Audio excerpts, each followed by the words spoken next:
नमस्कार दोस्तों, स्वागत है आपका मैथ सेट गो पर। कल हमने डोमेन पढ़ा था, आज पढ़ेंगे हम रेंज।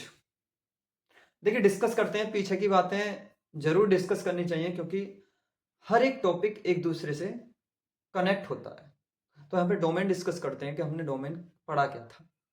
कि डोमेन पढ़ा था कि फंक्शन किस किस वैल्यू पे एग्जिस्ट करता है, उसे हम उस फंक्शन की डोमेन कहते हैं। लेकिन आज सवाल उल्टा है।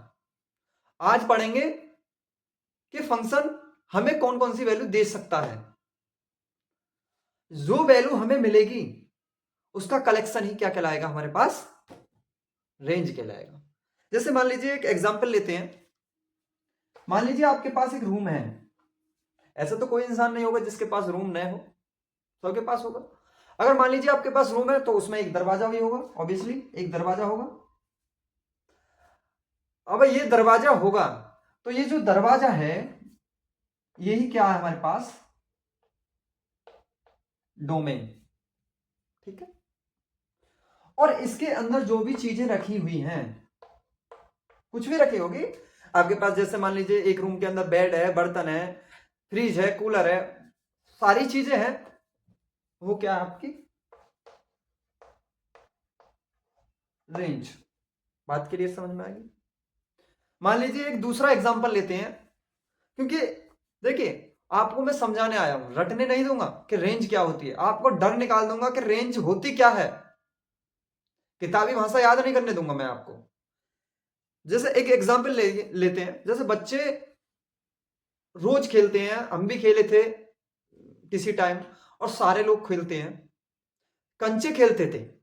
तो उन कंचे में क्या था, जैसे मान लीजिए आपके पास 20 कंचे हैं, ऐसे करके ये बहुत सारे हैं जो कि कंचे हैं, यानी कि ये 20 कंचे हैं। और जब हम बचपन में 20 कंचे कंचे जब हम खेलते थे तो ऐसे डालते थे आए के लिए, और एक वो होती थी, एक गड्ढा होता था जमीन पे, उस गड्ढे के अंदर जो भी चीज आ जाती थी वो हमारी हो जाती थी। ठीक है। तो इस गड्ढे में आई हुई चीजें वो हमारे पास क्या है, रेंज। और ये क्या है बच्चों, डोमेन। क्लियर बात समझ में आ गई। अगर अभी भी नहीं आई तो एक एग्जांपल और देता हूं। मान लीजिए आपके पास है एक मशीन, ये मशीन है। जैसे मान लीजिए आपके पास एक मशीन है एक्स स्क्वायर, कोई दिक्कत नहीं है, इसे एफ एक्स के बराबर मान लीजिए। ओके। आपने यहां पर x इक्वल टू 1 पुट कर दिया तो आपके पास कितना मिला बाबू, 1। आपने 2 पुट कर दिया तो कितना मिला आपके पास, 4। आपने 3 पुट कर दिया तो आपके पास कितना मिला, 9। आपने -1 पुट कर दिया तो आपके पास मिला 1। ठीक है। आप देखोगे तो यहां पर 1 x इक्वल टू 1 पे भी आ रहा है और x इक्वल टू माइनस पे भी 1 आ रहा है। तो हम इन्हें क्या करेंगे, एक ही काउंट करेंगे क्योंकि हमारे पास ये रिपीट हो रहा है। समझ में आ गई। जो भी हमें वैल्यू मिल रही है 1, 4, 9 ऐसे चलती चलेंगे x की वैल्यू, ये हमारे पास क्या आ जाएगी, रेंज। बात समझ में आएगी। और डोमेन की बात करी जाए तो डोमेन आपके पास क्या होगा, यहां से कुछ भी रख देंगे, यानी कि टोटल पूरी क्या होगी, रियल नंबर होगी, यानी कि r। बात समझ में आ गई कि हम पढ़ क्या रहे हैं और आपको हम पढ़ाने की कोशिश क्या कर रहे हैं। अगर यहां पर आप देखोगे तो हमें सारी की सारी वैल्यू पॉजिटिव ही मिलेंगी। कहने का मतलब हो गया कि आपके पास डोमेन क्या होता है, आपने कह दिया इनपुट, बहुत बढ़िया। क्या हो गया आपके पास, इनपुट हो गया डोमेन। रेंज क्या होगी, मैंने बताया जो भी वैल्यू हमें मिलती है, यानी कि क्या मिलेगी, आउटपुट। यही तो होता है एक मशीन के अंदर। मशीन के अंदर डालो चीजें, रिजल्ट कुछ और आता है, डालते कुछ और है, निकलता कुछ और है। तो जो डालते हैं उससे हम डोमेन कहते हैं, और जो हमें निकलता है यानी कि प्राप्त होता है उसे हम रेंज कहते हैं। ये बहुत स्पष्ट तरीका से मैंने यहां पर बताया है आपको रेंज और डोमेन में अंतर क्या है। मुझे उम्मीद है ये चीजें आपको समझ में आई। अब आगे बढ़ते हैं, इसकी रेंज की डेफिनेशन क्या होती है। ठीक है, मैं इसको मिटा देता हूं और फिर रेंज की डेफिनेशन लिखते हैं।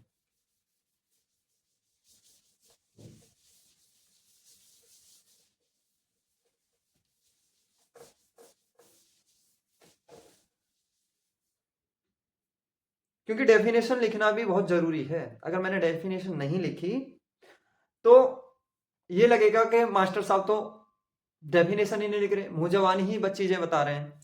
तो मेरा प्रयास ये रहेगा कि बच्चों को सिखाने का। अगर बच्चे सीखेंगे तभी तो जानेंगे। तो ठीक है, हम रेंज ऑफ द फंक्शन,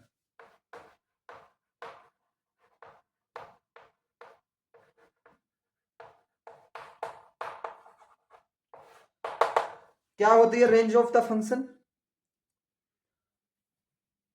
अभी पढ़ा था, the set of possible output value of a set is of a function, sorry, of a function is called range of function. ये चीजें आपको क्लियर समझ में आनी चाहिए कि मैंने लिखी क्या है और मैं आपको पढ़ा क्या रहा हूं। रटवाने का काम मैं यहां पे नहीं करूंगा। मैंने लिखा है कि this set of possible output, जो आपको आउटपुट मिलेगा उसका सेट, किसी भी फंक्शन है, कोई तो फंक्शन होगा जिसका हम आउटपुट निकालेंगे। जैसे मान लीजिए मशीन था, मशीन क्या एक फंक्शन है। क्लियर बात समझ में आ रही? रूम क्या था, एक फंक्शन था तुम्हारे पास। ठीक, तो उनका सेट ही क्या कहलाएगा आपके पास, रेंज। यहां पे हम एक एक करके एग्जाम्पल समझेंगे कि एग्जाम्पल क्या, किस तरीका से हम यहां पर समझाने का प्रयास करेंगे। ठीक है, एग्जाम्पल 1 की तरफ चलते हैं। इसे नोट कर लीजिए।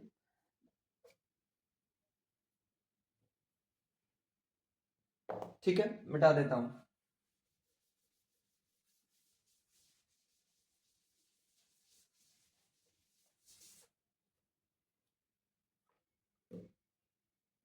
बच्चों, अगर मैं आपके पास एक फंक्शन दे देता हूं f x equal to x square,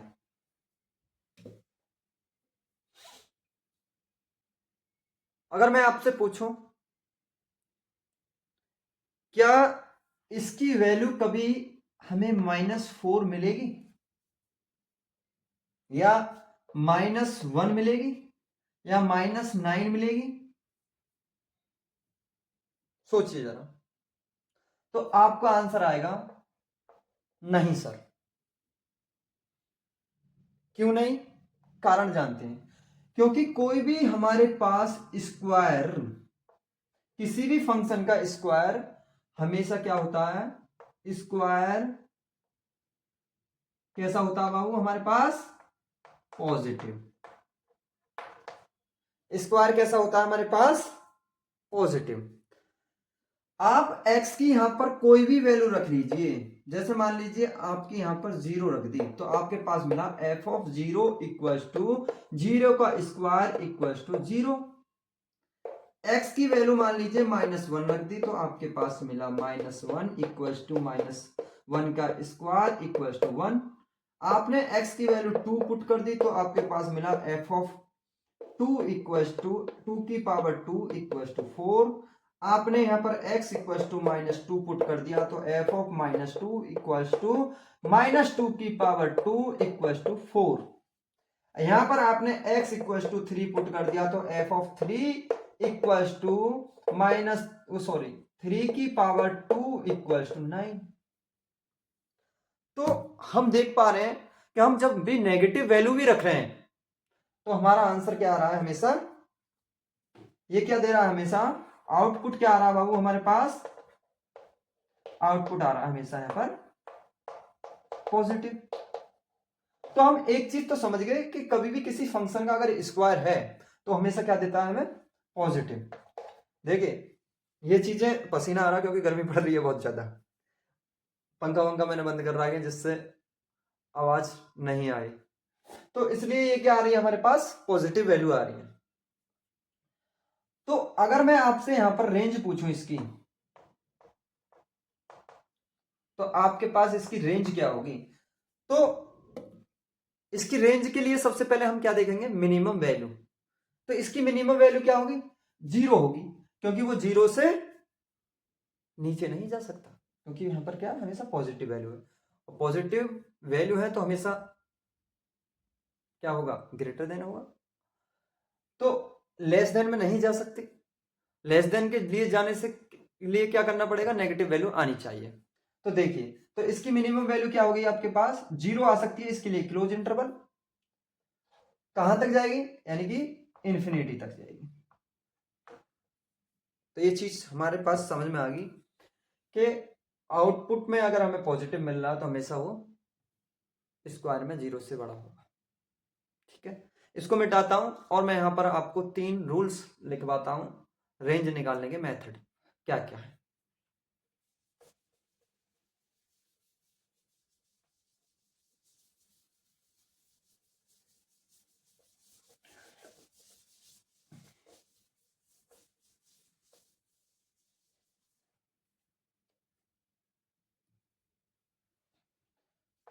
three step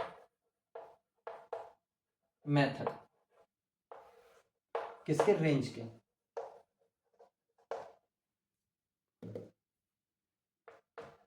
सबसे पहले आपके पास होगा क्या होगा कि फंक्शन हमें देखना है कि फंक्शन किस प्रकार का है। तो आप सबसे पहले क्या देखोगे, टाइप ऑफ फंक्शन, यानी कि फंक्शन का प्रकार। बात क्लियर समझ में आ गई। दूसरा हमें सोचना पड़ेगा कि फंक्शन की मिनिमम वैल्यू और मैक्सिमम वैल्यू क्या है।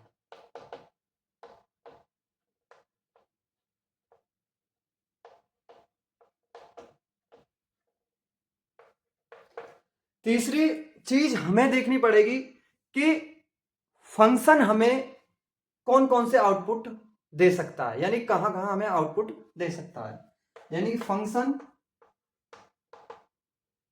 कहां कहां आउटपुट दे सकता है, या कह सकते हैं कि आउटपुट आ सकते हैं।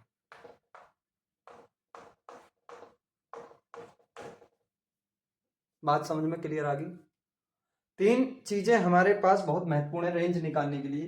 सबसे पहले देखेंगे टाइप ऑफ फंक्शन, कि फंक्शन किस प्रकार का है, ये भी देखना है। दूसरा देखेंगे कि फंक्शन के पास मिनिमम वैल्यू है या मैक्सिमम वैल्यू, ये भी चीज देखनी है। तीसरी चीज देखेंगे कि फंक्शन हमें कहां कहां पर आउटपुट दे सकता है, यानी कौन कौन सा आउटपुट हमें आ सकता है। अब एग्जाम्पल एक और लेते हैं हम एग्जाम्पल, फिर उसके बाद मैं तुम्हें होमवर्क दे दूंगा, ठीक है, फिर आगे बढ़ते हैं।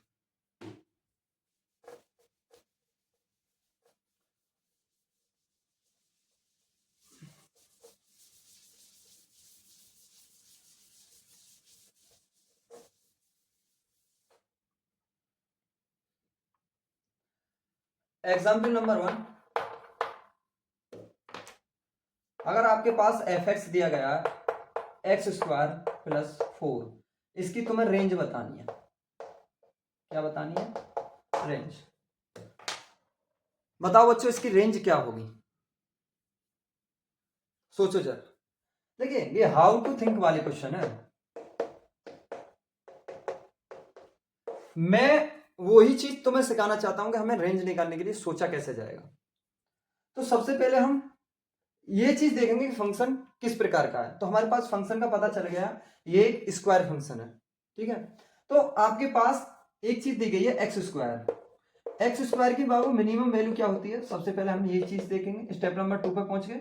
मिनिमम वैल्यू क्या होगी, क्योंकि एक्स स्क्वायर क्या हमेशा पॉजिटिव है,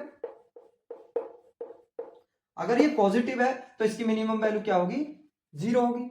उस फंक्शन के अंदर +4 ऐड है तो +4 ऐड कर दीजिए, तो 0 + 4 = 4। तो इसकी मिनिमम वैल्यू क्या आई, मिनिमम वैल्यू +4।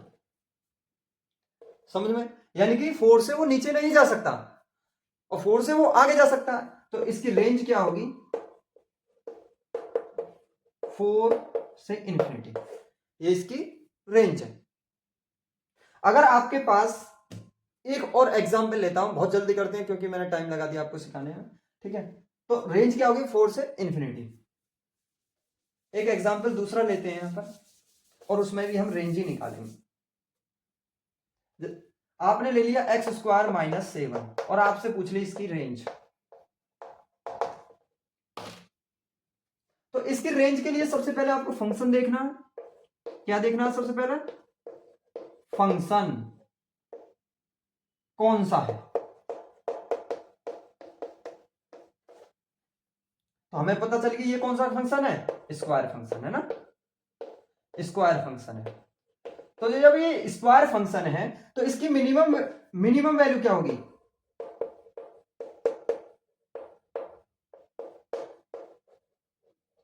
तुम बोले सर 0 होगी। इसमें कितना सब्ट्रैक्शन है, 7 का, तो 0 - 7 = -7। तो इसकी मिनिमम वैल्यू क्या होगी, इस पूरे फंक्शन की मिनिमम वैल्यू -7। कहने का मतलब ये -7 से वो नीचे नहीं जा सकता, तो इसकी रेंज क्या आ गई, -7 से इन्फिनिटी। बात क्लियर समझ में आ गई। ये थी आज की रेंज निकालने की चीजें।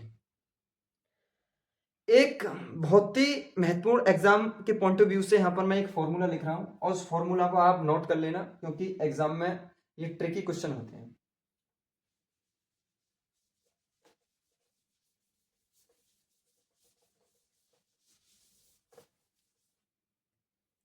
अगर कभी भी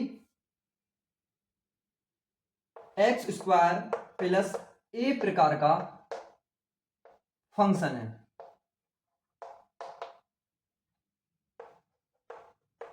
तो उसकी रेंज हमेशा याद रखना, आंख मीच के लगा देना कि इसकी मिनिमम 0 होगी और 0 में a ऐड है तो a से होगा और इन्फिनिटी की तरफ जाएगा, ये हमेशा याद रखना। मैं यहां पर एक आपको एग्जांपल देता हूं और उस एग्जांपल की रेंज निकाल के बता देना मुझे कल। एग्जांपल नंबर 1, fx = x - 4 का स्क्वायर।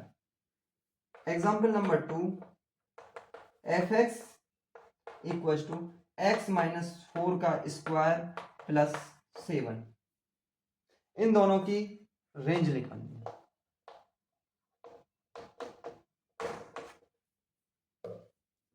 कैसी लगी रेंज निकालने की ट्रिक, मैं आपको यहां पर रेंज निकालना सिखाया मैंने आपको, और मिलते हैं कल इसी वीडियो के साथ। अगर आपको वीडियो अच्छी लगी हो तो कमेंट कीजिए, सब्सक्राइब कीजिए और अपने दोस्तों को शेयर कीजिए। नमस्कार दोस्तों।